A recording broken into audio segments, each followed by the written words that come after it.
প্রিয় শিক্ষার্থীরা আসসালামু আলাইকুম। এই ভিডিওতে আমি তোমাদের সাথে আইসিটি বইয়ের চতুর্থ অধ্যায় অর্থাৎ এইচটিএমএল থেকে 2019 সালে বরিশাল বোর্ডে যেই প্রশ্নটি এসেছিল সেই প্রশ্নটি নিয়ে আলোচনা করব। তো আমার বিশ্বাস যদি তোমরা সম্পূর্ণ আলোচনাটি শোনো তাহলে এই প্রশ্নটির উত্তর তো করতে পারবেই, এমনকি এই ধরনের যে প্রশ্ন যদি তোমাদের পরীক্ষা আসে অর্থাৎ এরকম থিওরি টাইপের প্রশ্ন যদি তোমাদের পরীক্ষা আসে তোমরা কিন্তু তাও অবশ্যই অ্যান্সার করতে পারবে। তো আমরা জানি সাধারণত এইচটিএমএল এ যে প্রশ্নগুলো আসে সেগুলো হয়তো বা এইচটিএমএল কোড লিখতে বলে, অর্থাৎ এইচটিএমএল টেবিল থাকে, টেবিল তৈরি করতে বলে ইত্যাদি।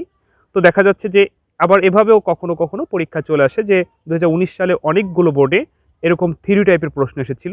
তো তোমাদের পরীক্ষায় এভাবেও আসতে পারে। তো যা হোক, আমি এখন তোমাদের উদ্দীপকটা পড়ে একটু বুঝাই বললেই তোমরা এই প্রশ্নটির উত্তর করতে পারবে এবং বুঝতে পারবে।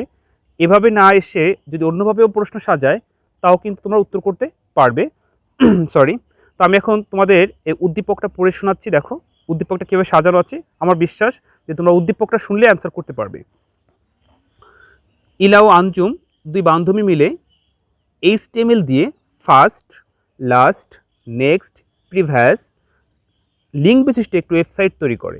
মানে ব্যাপারটা হচ্ছে ইলা ও আঞ্জুম দুই বান্ধবী মিলে একটা এইচটিএমএল দিয়ে একটা ওয়েবসাইট তৈরি করে, যে ওয়েবসাইটটা হলো পর্যায়ক্রমে অর্থাৎ ধারাবাহিকভাবে সাজানো আছে। ধরো এই এটা থেকে এইটা একটা পেজ, আরেকটা পেজ, আরেকটা পেজ, এটা থেকে আরেকটা পেজ, আরেকটা পেজ, এইরকম একটা ওয়েবসাইট তৈরি করে।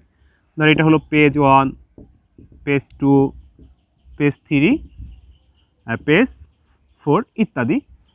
তো এরকম একটা ওয়েবসাইট তৈরি করে। ধরো তোমরা যারা এই ওয়েবসাইট কাঠামো বা ওয়েবসাইট পড়েছো বা আমি তোমাদের বিগত ক্লাসে আলোচনা করছিলাম এগুলো নিয়ে, তো এই প্রথম লাইনটা তোমরা যারা বুঝতে পারছো অবশ্যই কিন্তু বুঝে গেছো যে কোন ধরনের ওয়েবসাইটে ফার্স্ট, লাস্ট, নেক্সট এইভাবে সাজানো থাকে।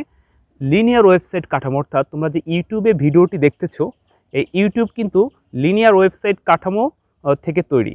তো দেখা যাচ্ছে যে এই উদ্দীপকটা যেভাবে সাজানো আছে প্রশ্নতে বলতে পারে গতে, কারণ তোমরা বুঝে গেছো যে প্রশ্ন কীভাবে হবে। গতে বলবে যে ইলা ও আঞ্জুমের ওয়েবসাইটটি কোন ধরনের ওয়েবসাইট কাঠামো। তো তুমি ফার্স্টেই লিখবা কি, ইলা ও আঞ্জুমের ওয়েবসাইটটি হচ্ছে লিনিয়ার ওয়েবসাইট কাঠামো। এখন তুমি নিজে থেকে বানিয়ে যত লেখো তুমি কিন্তু উত্তর করতে পারছো, কারণ প্রথম লাইনটাই যখন তুমি সঠিক বলেছো এর অর্থ হচ্ছে যেই স্যার খাতা দেখবে সে কিন্তু তোমার প্রতি মানে কনভিন্স হয়ে গেছে, মানে তুমি তাকে মানে বুঝাতে পেরেছো যে তুমি প্রশ্নটির উত্তর জানো। আর অনেকে আছে এভাবে উত্তর করবে যে গতে লিখবে যে উদ্দীপকে যে ওয়েবসাইটটি কথা বলা হয়েছে, ব্যাখ্যা করা হলো, আলোচনা করা হলো, এটি বলে যে শুরু করবে আর শেষ করবে না, কিন্তু মেইন বেসিক কথাটা সে আর কখনো লিখবে না, তাহলে সে কিন্তু মার্ক পাবে না। তাহলে এই জন্য প্রথমেই কিন্তু যে প্রশ্নটি বুঝতে পারে অর্থাৎ উদ্দীপক পড়ে যে প্রশ্নটি বুঝতে পারে সে কিন্তু প্রথম লাইনেই তোমরা কিন্তু উত্তরটি লিখে দেবা। ওকে, আচ্ছা। তো এরপর আমি প্রশ্নটা আবার পড়ে শোনাচ্ছি তোমাদের। দেখো এর পরের লাইনটা এরকম আছে যে ওয়েবসাইটটি দ্রুত ব্রাউজ করা গেলেও তথ্য নিয়মিত আপডেট করতে সমস্যা হওয়ায় তারা পিএইচপি বা মাইএসকিউএল ইত্যাদি টুলস দিয়ে ওয়েবসাইটটি পরিবর্তনের সিদ্ধান্ত নেয়। মানে ধরো তারা একটা ওয়েবসাইট তৈরি করেছে যে ওয়েবসাইটটা পর্যায়ক্রমে ফার্স্ট, লাস্ট, নেক্সট ইত্যাদি অর্থাৎ পর্যায়ক্রমে সাজানো যায় এরকম একটা ওয়েবসাইট তৈরি করেছে, কিন্তু পরবর্তীতে তারা বুঝতে পারতেছে যেটা দ্রুত ব্রাউজ করা গেলেও নিয়মিত আপডেট করতে গিয়ে কিছু সমস্যার সম্মুখীন হচ্ছে। তখন তারা পিএইচপি, মাইএসকিউএল ইত্যাদি টুলস দিয়ে ওয়েবসাইটটি পরিবর্তনের সিদ্ধান্ত নেয়।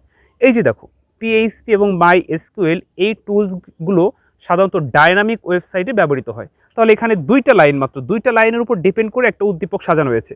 তাহলে একটা লাইন দিয়ে তোমাকে গতে প্রশ্ন করবে আর একটা লাইন দিয়ে তোমাকে ঘতে প্রশ্ন করবে। তো গতে বলবে যে তারা প্রথমে যে ওয়েবসাইটটা তৈরি করেছিল ওই ওয়েবসাইটটা কোন ওয়েবসাইটের কাঠামো, আর ঘতে বলছে যে উদ্দীপক উল্লিখিত সিদ্ধান্তের যৌক্তিকতা বিশ্লেষণ করো। মানে আসলে তারা যেই সিদ্ধান্তটা নিচ্ছে এটার কতটুকু যৌক্তিক। তাহলে এই তারা যে সিদ্ধান্তটা নিচ্ছে এটা হচ্ছে কি ডায়নামিক ওয়েবসাইট, অর্থাৎ পিএইচপি, মাইএসকিউএল, জাভা স্ক্রিপ্ট এগুলো হচ্ছিল কি ডায়নামিক ওয়েবসাইটের টুলস। তো এই যে তুমি যে যখনই বুঝতে পারবা যে এটা ডায়নামিক ওয়েবসাইট আর এটা ডায়নামিক ওয়েবসাইটে সমস্যার সমাধান হবে, এটা যৌক্তিক, এই ধারণাটা তোমার মাথায় থাকলে তুমি কিন্তু অবশ্যই উত্তর করতে পারবে। যাই হোক, আমি এবার ক আর খটা একটু বলে দিচ্ছি। ঘ আশা করি তোমরা বুঝতে পারছো যে কীভাবে লিখতে হবে। আমি কর উত্তরটা বলে দিই, কারণ তোমাদের পরীক্ষায় এভাবে প্রশ্ন আসতে পারে। কতে বলছে হাইপার লিঙ্ক কি? উত্তর, এক পেজের সঙ্গে অন্য পেজের বা একই পেজের বিভিন্ন অংশের মধ্যে সংযোগ করার পদ্ধতিটি যখন হাইপার টেক্সটকে থাকে তখন তাকে হাইপারলিঙ্ক বলে। আবার বলছি, হাইপারলিঙ্কটা কি ভালো করে বোঝার চেষ্টা করো। হাইপারলিঙ্ক এক পেজের সঙ্গে অন্য পেজের বা একই পেজের বিভিন্ন অংশের মধ্যে সংযোগ করার পদ্ধতি যখন হাইপার টেক্সটে থাকে তখন তাকে হাইপারলিঙ্ক বলে। আচ্ছা, খতে বলছে ওয়েব হোস্টিং গুরুত্বপূর্ণ করে ব্যাখ্যা করো। মানে ওয়েব হোস্টিং বলতে কি বোঝায়?